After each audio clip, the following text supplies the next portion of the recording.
எதிர்நீச்சல் சீரியல்ல என்ன நடக்க போகுதுன்னு பார்க்கலாம். வாங்க வீடியோக்குள்ள போலாம். பார்லர் மேடம் நந்தினியை எப்படியோ ரூமுக்குள்ள கூட்டிட்டு போயிடுறாங்க. அங்க இருந்த எல்லாருமே மேக்கப் போட வந்திருக்காங்கன்னு நினைச்சிட்டு அங்க ஓரமா நிக்கிறாங்க. அப்ப கதிருக்கு அந்த அம்மா மேல சந்தேகமா இருக்கு. கரிகாலன்னு சொல்றாங்க, இவங்க நடைய பார்த்தா நமக்கு என்னமோ நந்தினி அக்கா நட மாதிரியே இருக்குதுங்கிறாங்க. டே சும்மா இருடா, எப்ப பார்த்தாலும் அவளை பற்றியே பேசிட்டு அப்படின்னு சொல்றாங்க கதிர். இல்ல மாமா, கொஞ்சம் நல்லா விட்டு பாருங்க, அவங்க நடக்கும்போது பாருங்களேங்கிறாங்க. கதிருக்கு சந்தேகமா இருக்கு. ஏம்மா அந்த தண்ணி எடு அப்படின்னு சொல்லும்போது நந்தினி வேற வழியே இல்லாமல் அந்த தண்ணியை எடுத்து கொடுக்குறாங்க. கதிர் தண்ணியை குடிச்சுக்கிட்டே அப்படியே கிண்டல் அடிச்சுக்கிட்டே பார்த்துக்கிட்டு இருக்காங்க. அப்போ நந்தினி என்ன செய்யறதுன்னு புரியாமல் அப்படியே அமைதியாக நிற்கிறாங்க. இங்கே பார்லர் மேடம் சொல்கிறாங்க, இங்கே பாருங்கள் எல்லாரும் வெளியில் போங்க, ஏசி ஓடிட்டு இருக்குது, நீங்கள் எல்லாரும் கிட்ட இருந்தீங்கன்னா அது ரொம்ப ஹீட் ஆகும், அதுக்கப்புறம் நான் போடுற மேக்கப் எல்லாம் திட்டு திட்டாக இருக்கும் சார், அதுக்காக தான் நான் சொல்கிறேன், தயவு செய்து வெளியில் போங்கன்னு சொல்கிறாங்க. அடப்போமா, நாங்கள் நின்று நாங்கள் ஒரு ஓரமாக பார்த்துட்டு போகிறோம், நீ பாட்டுக்கு மேக்கப் போடு, இதுக்கு அதுக்கு என்ன கிடக்குதுங்கிறாங்க.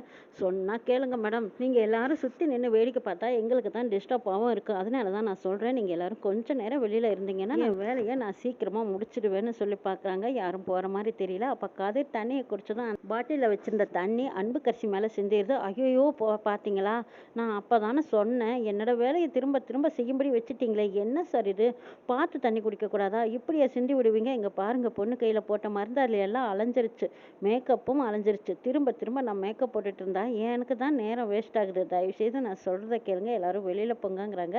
அதுக்கப்புறம் அறிவுக்கரிசி பார்த்துட்டு, ஆமாம் மாமா அவங்க சொல்கிறதும் சரிதான், நம்ம எல்லாரும் சுற்றி நின்னா இப்படி தான் ஒரு வேலைக்கு இரு வேலை செய்யணும் போல இருக்குது, மேக்கப் சரியாக வரலைன்னா அப்போ தங்கச்சியை பார்க்கவே நல்லா இருக்காது, வாமாம்மா நம்ம போகலாம் அப்படின்னு சொல்லி எல்லாருமே வெளியில் போகிறாங்க. அப்போவும் கரிகாலனுக்கும் கதிருக்கும் நந்தினி மேலே இருந்த சந்தேகமே போகல. திரும்பி திரும்பி சுற்றி சுற்றி பார்த்துக்கிட்டே இருக்காங்க. சார் என்ன பண்ணிட்டு இருக்கீங்க, போங்க அப்படின்னு அந்த பியூட்டி பார்லர் அம்மா சொன்னதுக்கப்புறம் கதிரும் சரின்ட்டு பார்க்கலான்னு பார்த்தேன், முகம் தெரியல அப்படின்ட்டு போகிறாங்க. அட என்னம்மாம்மா இது, பிள்ளையார் சுற்றுற மாதிரி போய் அந்த அம்மாவையே சுற்றிட்டு இருக்கீங்க, நான் தான் சொல்கிறேன் எனக்கு என்னமோ நந்தினி அக்கா மாதிரியே இருக்குது, முகத்தை பார்த்துருந்தா திருப்தியாக இருந்திருக்கும் அப்படின்ட்டு சரின்ட்டு எல்லோரும் வெளியில் போகிறாங்க. அப்பாடா தொலைஞ்சதுங்க சனியை அப்படின்னு நினச்சிக்கிட்டு இந்த பக்கம் நந்தினி திருப்தியாக இருக்கும்போது அப்போ பார்லர் மேடம் சொல்கிறாங்க, ஏம்மா நம்ம வேணால் பக்கத்து ரூமுக்கு போயிடலாமா, எந்த டிஸ்டர்பும் இல்லாமல் நான் உனக்கு மெஹந்தி போட்டு விட்றேங்கிறாங்க. சரிங்கக்கா பக்கத்து ரூமுக்கா, ஆனால் என்ன செய்யறது, தர்சனை விட்டுட்டு போகிறதுக்கு தான் எனக்கு மனசு இல்லைங்கிறாங்க. அடவாமா இந்த ரூமில் தானே இருக்கான், நீ பக்கத்து ரூமுக்கு தானே வரப்போகிற, வா போகலான்னு கோளார எப்படியோ அந்த பார்லர் அம்மா அன்புக்கரசியை அந்த ரூமுக்கு கூட்டிகிட்டு போயிடுறாங்க. இது எல்லாம் வெளியில் உட்காந்துட்டு இருந்தா அறிவுக்கரசி, கதிர், கரிகாலன் இவங்க எல்லாரும் பார்த்துட்டு இருக்காங்க. இவங்க எல்லாரும் வெளியில் போனதுக்கப்புறமா நந்தினி ரூம் கதவை லாக் வச்சிடுறாங்க. இதுகளெல்லாம் வெளியில் அனுப்புறதுக்குள்ள போதுமடா சாமி ஆயிடுச்சுன்னு சொல்லிட்டு தர்சனை வந்து பார்க்குறக்கு வராங்க. தர்சன் என்னை தொடாதீங்கன்னு சத்தம் போடுறான். இதை பாருட தர்சன், நான் தாண்டா வந்திருக்கேன் அப்படின்னு நந்தினி அந்த முகத்திரையை விளக்கி காட்டுறாங்க. அதுக்கப்புறம் சித்தி நீங்களாங்கிறாங்க. டேய் சத்தம் போடாதடா, எல்லாரும் காது கொடுத்து கேட்டுட்டு இருப்பாங்கடா, நான் தான் வந்திருக்கேன்னு தெரிஞ்சா நீ கொன்னே போட்டுருவானுங்க, நீ சத்தம் மட்டும் போட்டுறாத, நான் சொல்கிறத கேளுடா அப்படின்னு சொல்லிட்டு சொல்லுங்க சித்திங்கிறாங்க.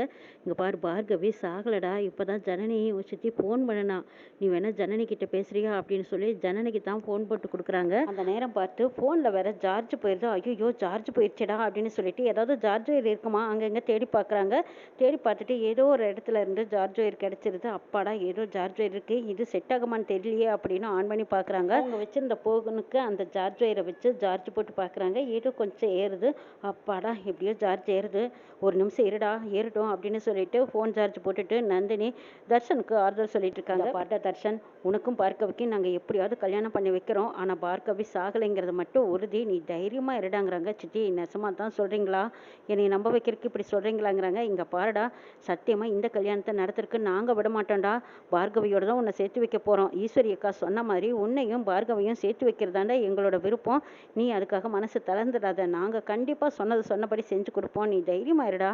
சரி அவங்க எல்லாரும் சந்தேகப்பட போகிறாங்க, அதுக்குள்ளேயே நீ வேஷ்டி சட்டெல்லாம் மாற்றிக்கோ அப்படின்னு நந்தினி சொல்லவும் தர்சன் உடனே போய் வேஷ்டி சட்டெல்லாம் மாற்றிட்டு இருக்கான். இங்கே சார்ஜ் ஏறிட்டு இருக்கு, சரி 2 பாயிண்டாவது ஏறட்டும், அதுக்கப்புறமா தர்சனுக்கு ஃபோனை போட்டு கொடுக்கலான்னு நந்தினி வெயிட் பண்ணிட்டு இருக்காங்க. இங்கே பார்த்தா ஜனனி பார்கவியை பார்த்து கூட்டிகிட்டு வரலான்ட்டு அந்த பெரிய குளம் போயிருக்காங்க. அங்கே பெரிய குளம் போய் காரை நிறுத்திட்டு அங்கங்கே சுற்றி பார்க்குறாங்க. இந்த பக்கம் வந்திருப்பாளா அப்படின்னு பார்த்துட்டு இருக்கும்போது அங்கே பார்கவி பார்த்துடுறாங்க. அக்கான்னு கூப்பிடலான்னு வாய் எடுக்கும்போது அங்கே ஜனனிக்கு பின்னாடி ஒரு அதிகாரி வராங்க. ஏம்மா இங்கே என்னம்மா பண்ணிட்டு இருக்கேன், இங்கெல்லாம் நீங்கள் வரக்கூடாது, போங்கம்மா வெளியே அப்படிங்கிறாங்க.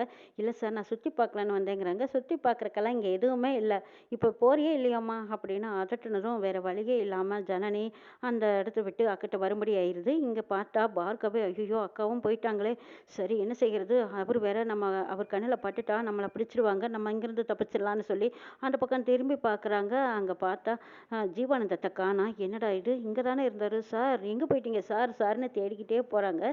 ஜீவானந்தம் இருந்த இடத்த பார்த்துட்டு அவங்க பேக் மட்டும் இருக்குது, அந்த பேக்கை எடுத்துக்கிட்டு ஜீவானந்தத்தை தேடிக்கிட்டு அந்த காட்டுக்குள்ளே பார்கவி போய்கிட்டு இருக்காங்க.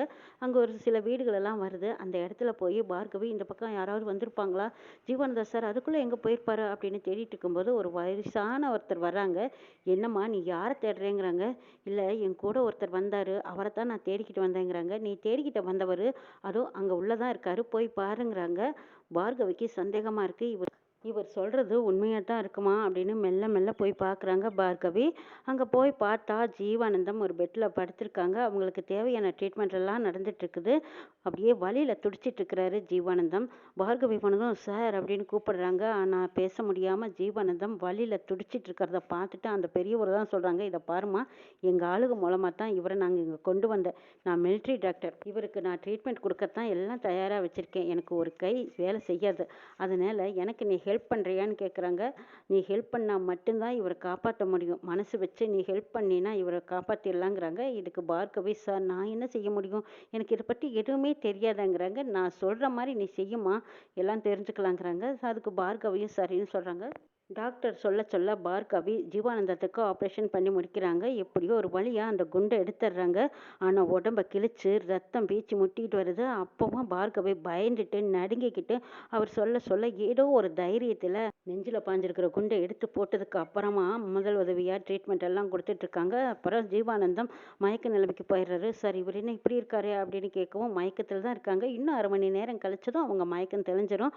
அதுக்கப்புறம் கொஞ்சம் நேரம் ஆனதும் நீங்கள் அவங்க கூட்டிகிட்டு போகலாங்கிறாங்க. சரி சார்னு பார்கவியும் வெயிட் பண்ணிட்டு இருக்கிறாங்க. இங்கே பார்த்தா ஜனனி இன்னமும் நம்ம பார்கவியை பார்க்க முடியலையே, எந்த பக்கம் போயிருப்பான்னு தெரியலையே அப்படின்னு சொல்லிட்டு சரி ஒரு பக்கம் போய் தண்ணி குடிக்கலாம் ஒரு கடைக்கு போயிருக்காங்க ஜனனி. அந்த கடையில் போய் சார் உங்கள் ஃபோனை தர முடியுமா, நான் ஒரு முக்கியமான கால் பண்ணிட்டு தரேங்கிறாங்க. இந்தாம்மா ஃபோன் பண்ணிக்கோ அப்படின்னு சொல்லி ஃபோனை கொடுக்குறாங்க. அங்கே ஜனனி நந்தினிக்கு தான் ஃபோன் பண்ணுறாங்க. ஃபோன் பண்ணும்போது அது சுவிட்ச் ஆஃப்னு வருது. அவர் செல்லுலையும் சார்ஜ் இல்லாதனால சார்ஜ் போட்டிருக்காங்க. சரி சார்ஜ் கொஞ்சம் ஏறட்டுமா, வெயிட் பண்ணி பேசுங்கன்னு சொல்லிடுறாங்க. ஜனனியும் சரின்னு சொல்லிட்டு அவங்க கடையிலேயே தண்ணியை வாங்கி குடிச்சிட்டு கொஞ்ச நேரம் கழிச்சு அவங்க ஜனனி நந்தினிக்கு ஃபோன் பண்ணலான்னு வெயிட் பண்ணிட்டு இருக்காங்க. அப்போ பார்த்தா ஒரு கார் வந்து நிற்கிது. அந்த கார்லேருந்து 2-3 ரவுடிங்க இறங்குறாங்க. அவங்கள பார்த்ததும் ஜனனிக்கு சந்தேகமாக இருக்குது. இவங்க எல்லாரும் குணசேகரன் அனுப்பிச்ச ஆளாக இருக்குமா அப்படின்னு சந்தேகப்பட்ட ஜனனி போய் ஃப்ரிட்ஜுக்கு பின்னாடி ஓடி ஒளிஞ்சுக்கிறாங்க. அவங்க போய் ஒளிஞ்சதை பார்த்த கடைக்காரர் அடடா இந்த பொண்ணுக்கு ஏதோ ஆபத்து போல இருக்குது, சரி நம்ம தான் காப்பாற்றணும்னு நினச்சிட்டு அந்த ரவுடிங்க வர்றாங்க. ரவுடிங்க கிட்ட சார் என்ன வேணும்னு கேட்குறாங்க. இதோ இந்த ஃபோட்டோவில் இருக்கிற பொண்ணை பார்த்தியா, இந்த வழியாக்கி இது வந்துதான்னு கேட்குறாங்க. நான் பார்க்கல சார் அப்படின்னு சொல்கிறாங்க. என்னடா ஃபோனை பார்க்காமையே பார்க்கலன்னு சொல்லிட்டு இருக்கேன், நல்லா பார்த்து சொல்லுங்கிறாங்க. சார் நல்லா பார்த்துட்டேன் சார், இந்த ஃபோனில் இருக்கிற பொண்ணை நான் பார்த்ததே இல்லை அப்படின்னு சொல்லிடுறாங்க. அதுக்கப்புறம் அங்கே ஃபோன் அடிக்குது. அவங்க ஃபோன் அடித்ததும் ஓடி போய் எடுக்கலான்னு போகிறாங்க. கால் பண்ணுறாங்க. நந்தினி ஃபோனை அட்டன் பண்ணிவிட்டு ஹலோ ஹலோங்கிறாங்க. அப்போ அந்த ரவுடிங்க தான் ஃபோன் அட்டன் பண்ணிவிட்டு யாருங்க பேசுகிறதோ அப்படின்னு கேட்டுட்ருக்காங்க. சார் என்ன சார் இது, அத்துமீறி என்னோடய ஃபோனை எடுத்து நீங்கள் யாரும் பேசுகிறது என்னென்ன ஏதுன்னு கேட்டுட்ருக்கீங்க.